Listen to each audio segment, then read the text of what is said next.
Hi everyone, it's Rachel from Sweet and Simple Home, and today I wanted to share with you my most favorite things to look for when out at yard sales and thrift stores, and some tips for you if you're interested in finding the same things. So I wanted to apologize because I have not been very good about posting on Mondays for you guys.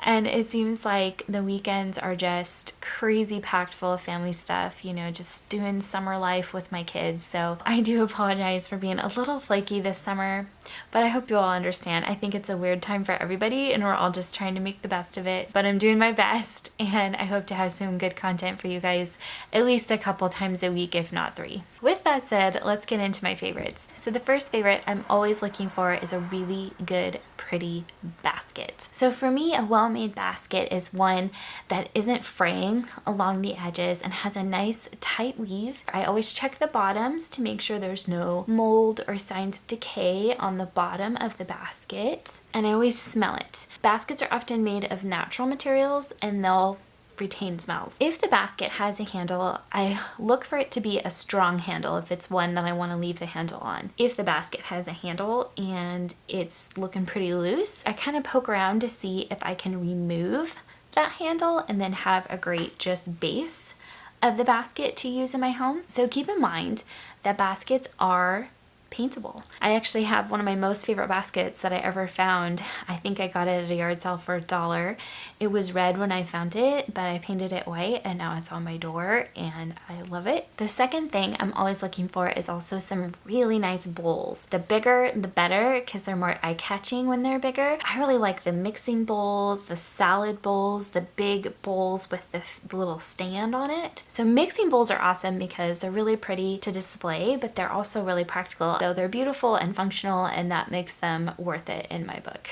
I also love footed bowls, even the smaller ones. These look great with fruit in them if you're going to do some sort of spread. They also are really great containers for your craft supplies or even to display some home decor like I have here on my shelf. And this one I think I paid just $1 for. So the third one is one I haven't actually found very many of, and it's one of those like bucket list items for me, and that's pitchers. I have 2 that are white. I have 2 milk glass ones and I love them. They're so useful because I can put flowers in them. I have some utensils in one. They are actually useful in my coffee bar because I can put like creamer in one. When I'm having guests and I want to set up tea or coffee, I can put cream in there. So the fourth one will not surprise you at all if you've been following my channel for any amount of time or if you looked in the background. Books. I'm always looking for pretty books, and not just ones that are pretty, but also ones that will add to our family's library. We love collecting books. So not only are books pretty stacked up and where you can see the bindings, there's also other things you can do, like adding them for the color to a display on your shelf like I have here in my kitchen. But you can also open up the book and flip through it and see if there's some artwork in there that you could pull out and frame or display like I like to do on clipboards and whatnot. And there's some really beautiful books that have seen better days, but there's still some pages in there that can be rescued to repurpose as artwork or craft supplies. And you just can't beat the price at thrift stores and yard sales. I rarely ever pay more than $3 a book. Most of the time I'm paying 50 cents a quarter per book. Number 5 is jars. Old or new, I think jars are so wonderful for decor and also very practical for home organization. They look pretty in the cupboard. When you open it up, it's like a moment of happiness to see some pretty jars in your cupboard. They're also super versatile because you can display just about anything in a jar and it looks good.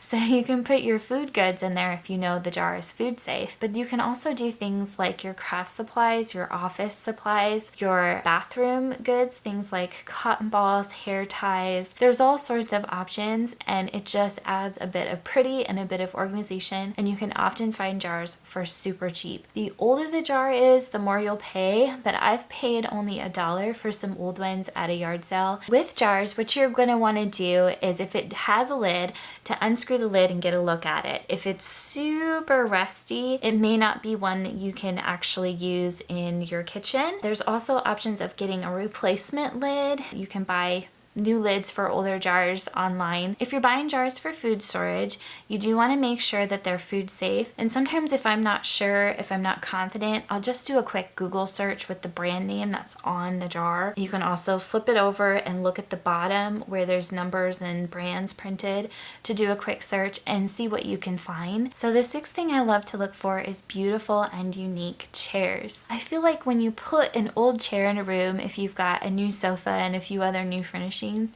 when that old chair is put in the room, all of a sudden the room just feels more complete. The history of an old chair is so inviting and it's so cozy. So I love, love, love finding old chairs. I only have a couple myself, but it's definitely something, even just going to look at them is fun for me, even if I can't bring them home. Upholstery is an issue for our family just because we have animal allergies. Thankfully, I was able to get this gorgeous blue chair. I also found this office desk chair that's super old, super cool. We love the lines on this old chair, and I paid $20 for the blue chair and just $15, or maybe it was $10 for the office chair, and they add so much personality to our space and they're just fun. They add a quirky element to our space. The last one is a more recent obsession for me, and that is finding old tins. They're so beautiful. They have really pretty designs, they're really well made, and they're really practical. Every tin I have is working hard in my home, serving for organization in some way, shape, or form. I have a button tin, I have a sewing tin, I have tins holding my different kinds of tea, I have a tin for my cookie cutters. They're all working hard and I think they're all so pretty.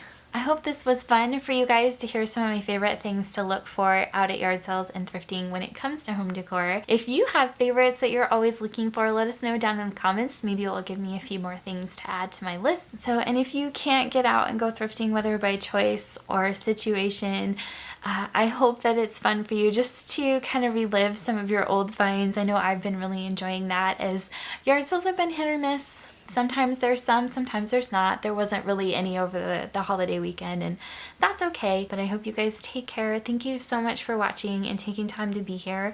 If you're new here, please subscribe. I'd love to have you here. And you guys take care. I'll be back with more soon. Bye!